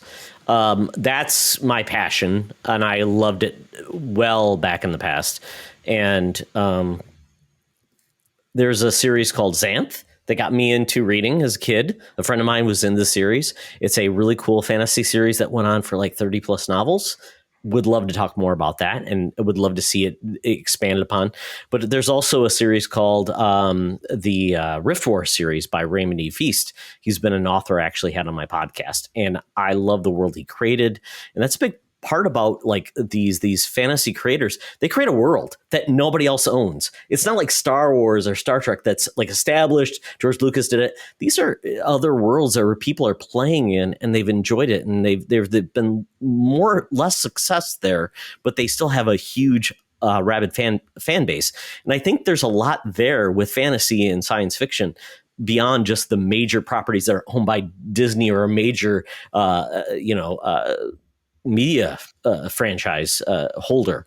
And I think that's where we really need to lean into is who's doing really cool storytelling in something that isn't owned by someone that's putting out millions and billions of dollars context. That's where I get a little bit jaded with all these things, because I'm like, yeah, you're going to get more Star Wars, more Star Trek, and it doesn't have to be the best thing in the franchise. Where I've really leaned in, and that's why I love what George R. R. Martin did with Game of Thrones. He said you can elevate this genre to a level that people can appreciate and love, to like Breaking Bad or something like that. And I just think that there's so much more media that is better than what we've got in the past, because it's told better, but it's not the most main I guess mainstream things you could get. And I think we're getting with video games, we're getting that with podcasting, even some of the other elements of other like fan fiction that we're getting as well is phenomenal. So I would love to see more of that versus more people telling stories in Star Trek and Star Wars. Sorry, guys, because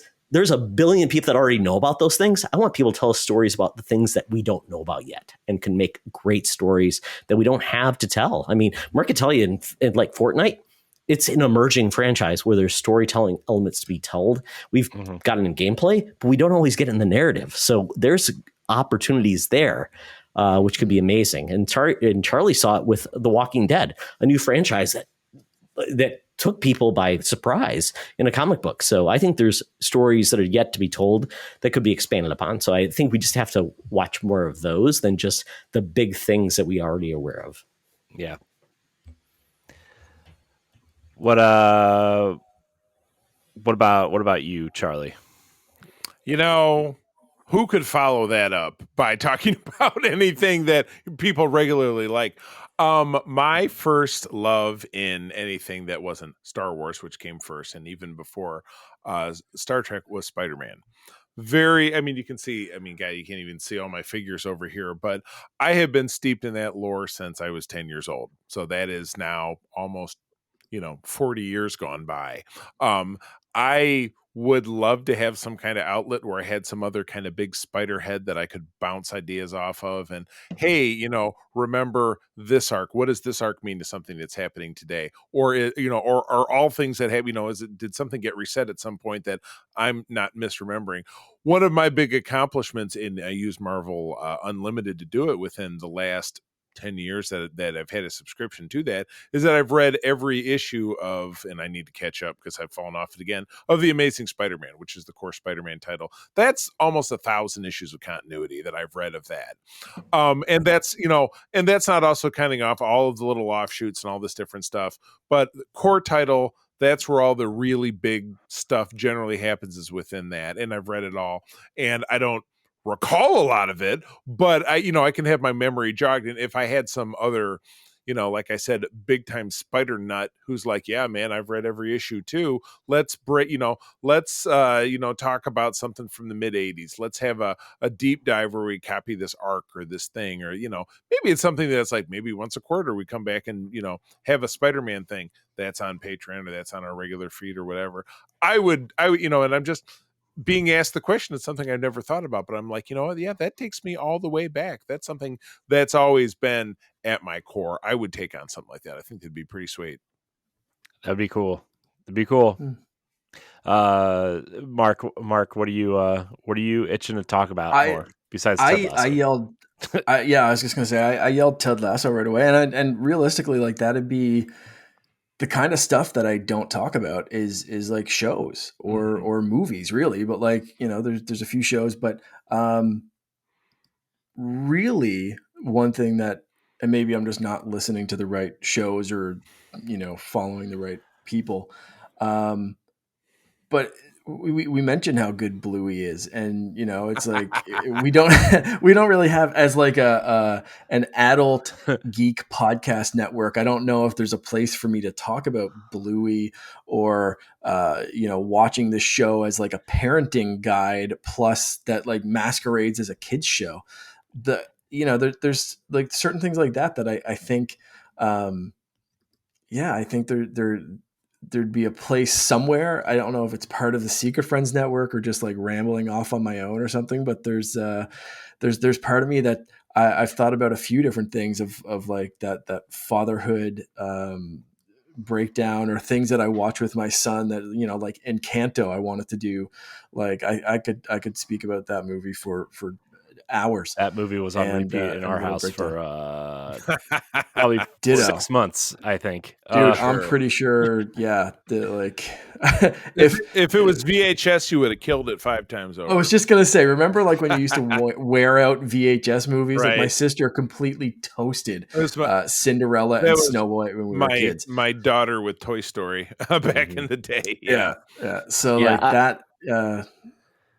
I was going to say, Mark, I think there's and I've seen this, and I'm an older dad. I've got a 17-year-old now, but I mean, I think you've got a point, because I see a lot of the gaming dads, but they just dads who game. And I think it really should be like dads who have to survive. And what are the content that you can share with your kids, that you can enjoy with your kids, whether it's kid content you actually enjoyed, like me I enjoyed the Wiggles.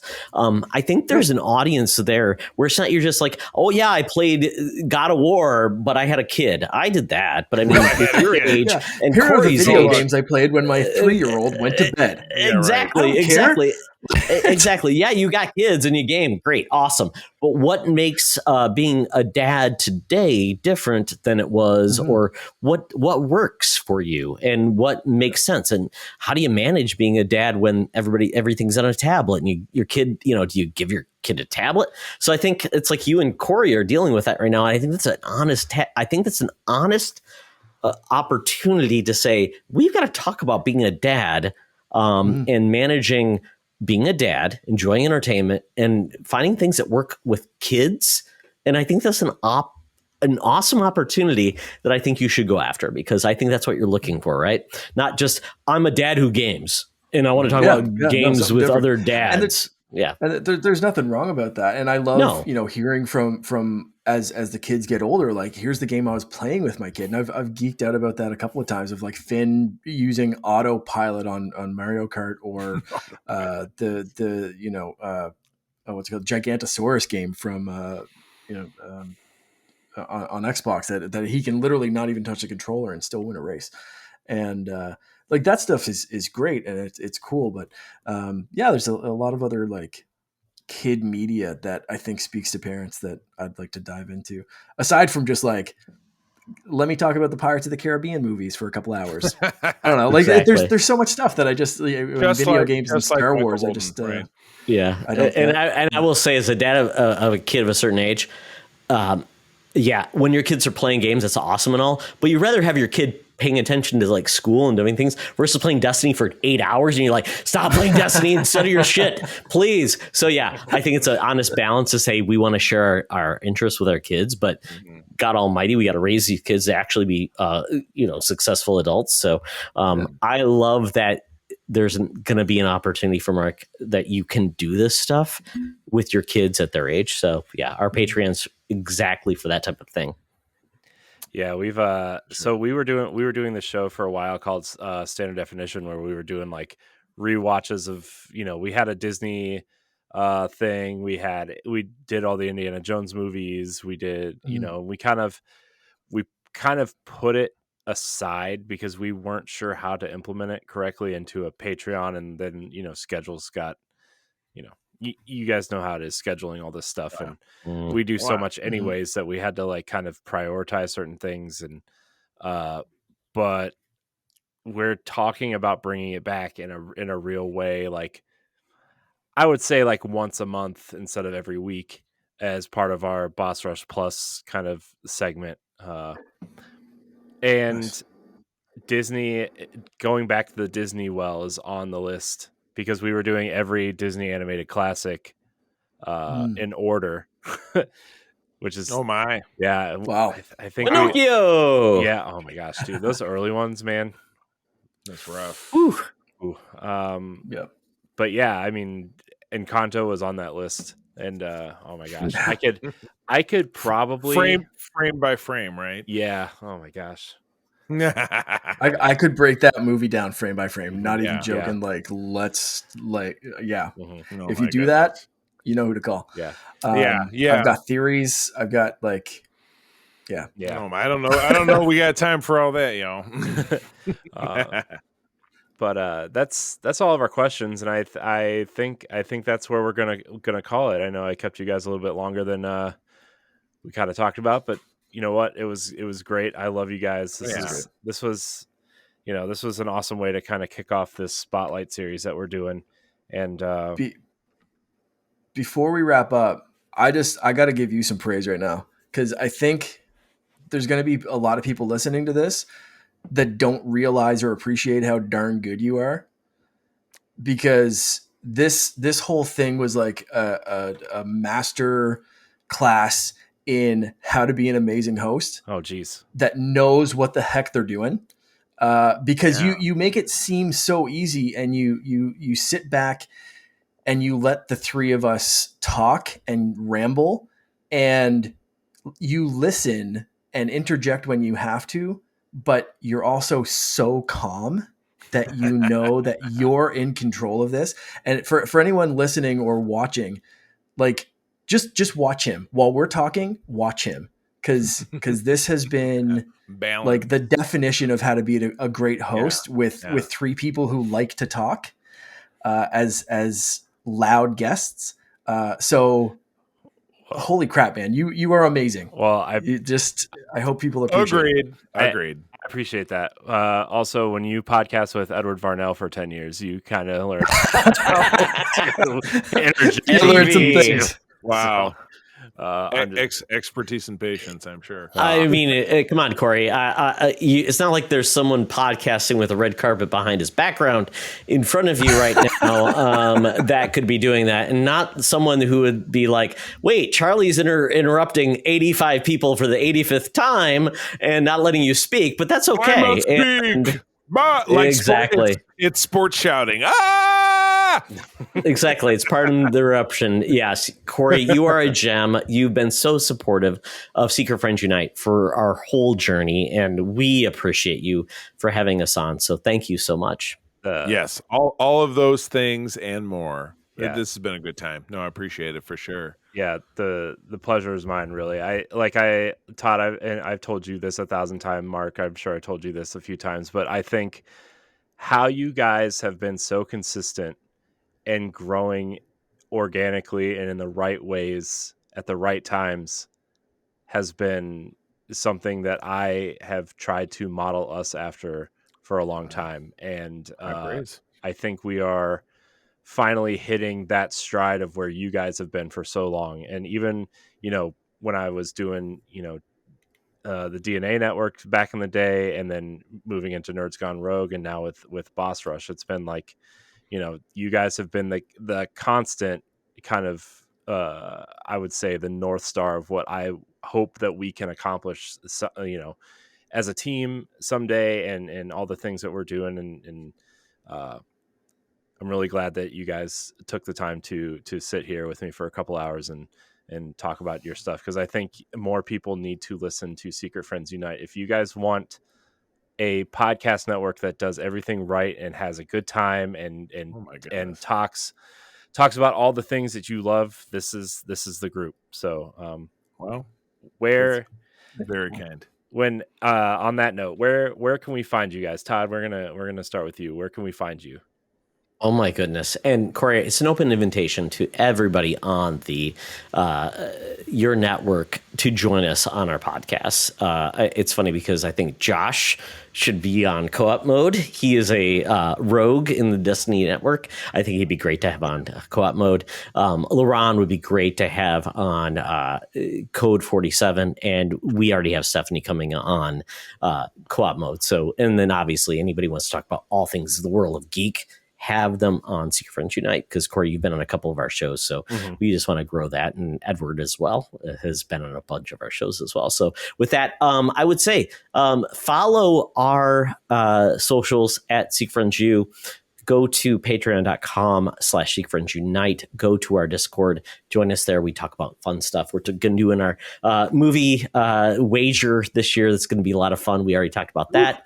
And then I would say check out our website, SeekFriendsUnite.com, where everything is there. We talk about, we share everything. Our podcasts, our videos, all things are there. We have a Patreon wall with just my selections of what they look like and what they love in the world of Patreon. So go there as well. So that's all I can say. I'm on Twitter as well, my own personal stuff, but nobody cares about that. I can't tell. I can't. Mark, what about you? You can find me everywhere as _Canardian. So that's like Instagram, Twitter, TikTok, wherever. Same handle. Charlie? For me, largely Twitter at the C3, spell it out. The big one, as I always say, is the USS Grand Petoskey. That is our International Starfleet chapter, which is in West Michigan, but we have people all over. My wife and I run that. We have a lot of fun. We work events. We have meetings, and we just love talking about Trek. We've got a vibrant Discord as well. So find us at the website and hit me up if you'd like to join, or if you'd like me to help you find a chapter near wherever it is that you live. I can help you with that too. Great. And your Patreon is patreon.com/SecretFriendsUnite. Got it. Great. Nailed it. I didn't type it in. I just searched for it on the app. You know how it goes. Check out their stuff. If you like it, join their Patreon. You guys are great. You can find me at IamCoreyNHD on Twitter and Instagram. You can find me hosting the Boss Rush podcast and various other things here on the Boss Rush Network. Check out bossrush.net for all of our content. We also have a Patreon, which is maybe where you're hearing this for the first time if you're a supporter. Hi, thank you. Well, thanks everybody so much for watching and or listening. And until next time, we love you. Goodbye.